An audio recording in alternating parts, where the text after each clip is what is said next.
my father asked me to help him with running the family commercial property business, he said that I should work for 3 days a week and find something else to do on the other 2 days. And at first I thought, well, what am I going to do? But I found a job fairly soon, working, amongst other things, working with an organization that was set up at the time, a governmental organization called Business Link. And I was one of the 10 or 12 advisors for the local area, helping businesses grow, small businesses to grow. And one day, the advisors were called in for an assessment day. And after that, about a week later, we had each had a report, an assessor's report, an evaluation report. And mine talked about how I was too easy, too readily accepting what was said on the role play. In other words, the way I read it, they were telling me that I was gullible. And when I heard that, I was gutted. And I spoke to my father about it and said, Dad, what do you think? This is what they told me, that I'm gullible. And he said, after he'd read it, he said, Mike, it is better when you first meet people to trust what they have to say rather than to treat everything they say with suspicion. In other words, he was saying, start with trust. About a year later, my father sadly and suddenly passed away, leaving me in charge of the family business. And I carried on his way and our way of operating, which is to trust our tenants. And I extended trust to the new tenants joining us. And of course, occasionally there were some tenants who took advantage of me. And I felt that I was being abused. They would not pay the rent, and sometimes they were doing that in a way which was self-serving. And it felt very uncomfortable. And I felt there was something wrong with me. I felt like I was a weak businessman. It was very uncomfortable. But over a period of time, I realized that the majority of our tenants, actually liked being trusted. It's actually a very nice place to be when someone trusts you. And I was able to build really good, strong, lasting relationships with those people, some of which are still lasting today, even if they're not tenants anymore, 25 years later. And over time, I have met thousands of people in business, running small businesses. And that might be through tenants, through business networking, through advice and mentoring sessions that I've done regularly over many, many years. And I've realized, although we talk on the surface about how there is a journey of growth, and we talk about how many people we employ and how our sales are getting bigger and bigger each year or not, and profitability, underneath that, there's an emotional journey that no one ever talks about. Anyone who's a business owner would know what this is about. But when we start talking about it, you reveal something different about business ownership. And I want to take you on that emotional business journey now for the next few minutes. In the emotional journey on growth of a business, there are 4 stages. There's assessing, doing, managing people, and leading a team.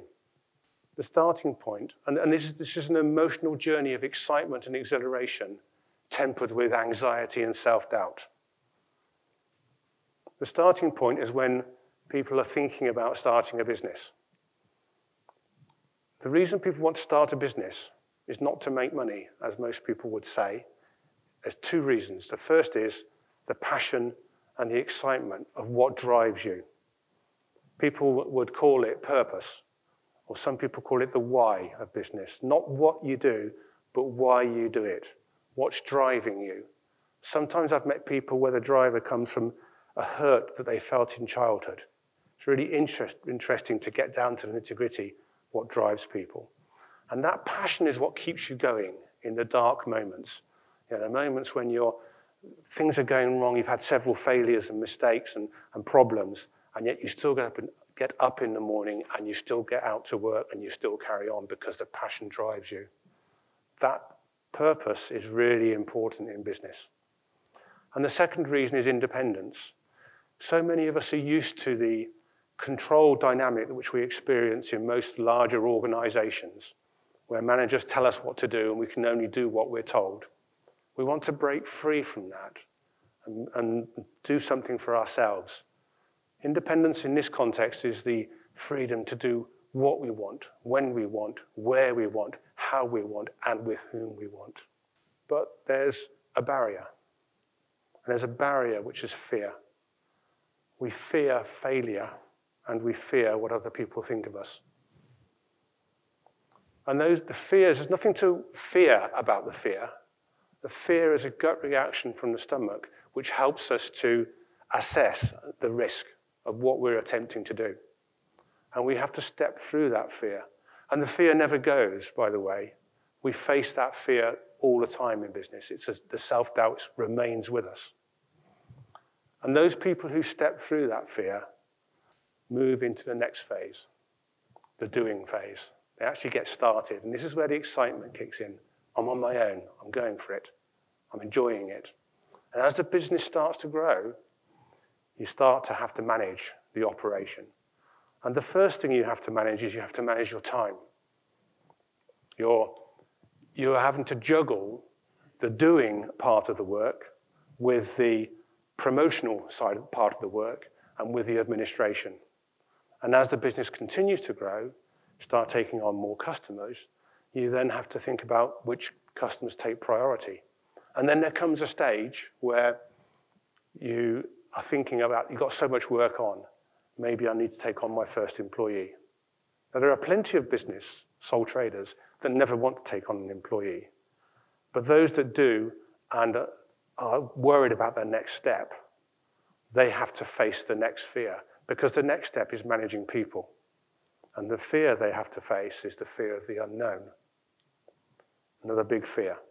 And the fear of the unknown, what we try to do, the unknown, by the way, is when we're talking about the first employee, the unknown is, oh my goodness, how am I going to find someone who's like me? How am I going to find someone who treats my customers in the same way that I treat my customers? How am I going to deal with all the HR issues and the employment legislation that I know nothing about? What happens if I ask them to do something and they don't do it and I have to reprimand them? How do I deal with appraisals? All these worries and anxieties. And so we have to face the fear of the unknown. And what we tend to do is do what we can to make the unknown known. And we do that by thinking about the work that we want this person to do is a series of tasks which we've been doing and we think we can package for someone else to do. And we promote that, we advertise that, and then we employ someone based on their ability to do those tasks. We employ them based on their qualifications and their experience, right? That's how most employment works. But as soon as you've done that, you've immediately put that person into a box. This is your job. And it's a box that we are quite familiar with, the job. It's a box that we have, it's an environment which we have learned at school as students.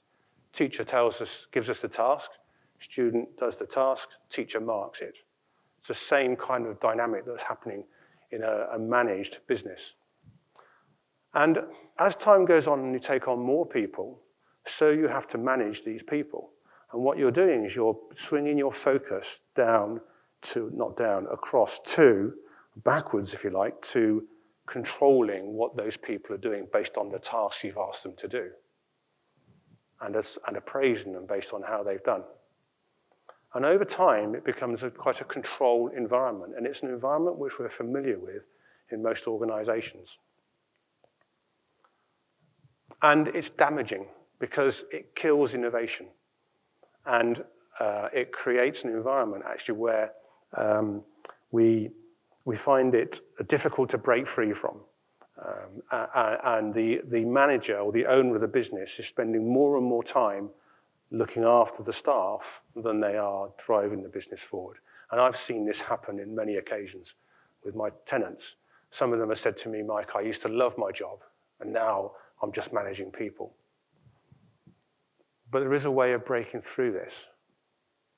There is a way of doing that, and that is by facing our next fear and going and starting to lead a team. And the next fear is the fear of letting go of control. We have to learn to trust. Leadership is about trust. Management is about control. Most people who run businesses aren't leaders, they're more senior managers. Managing director says it all, managing and directing. Wouldn't it be interesting if anyone who's called a managing director would change their title to inspirational leader? Wouldn't that be different? Maybe they'd aspire to that position.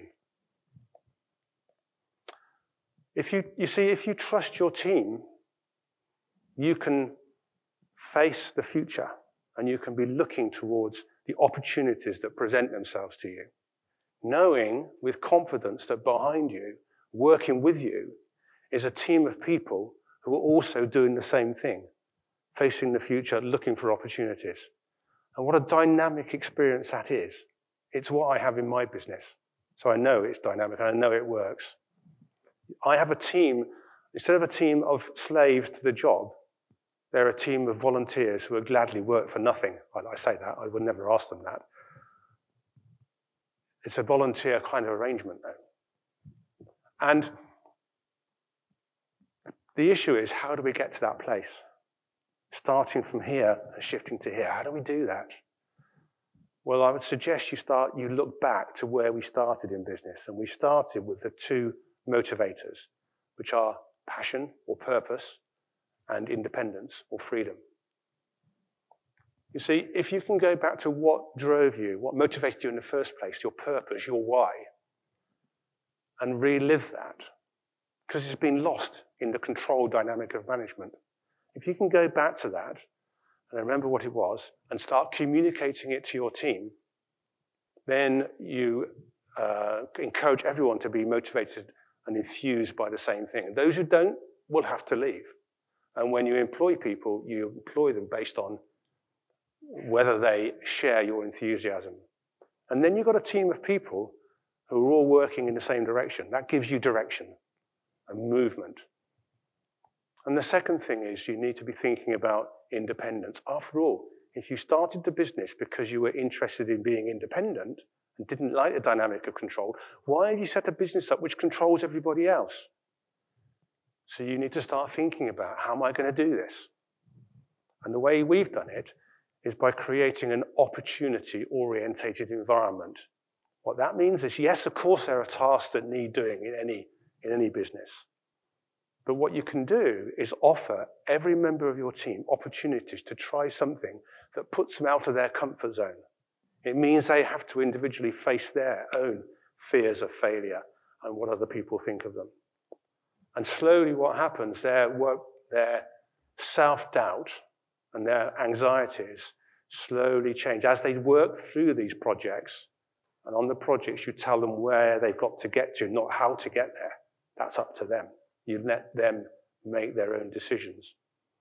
And as they are successful, they start to grow in self-confidence and self-belief and self-esteem, and they blossom. And I've seen that happen in every single one of my team, and it's a beautiful sight. It really is. It's one of the most fulfilling elements of running a business.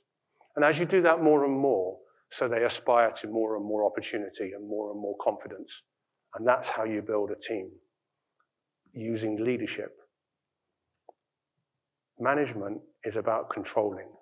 Leadership is about trust.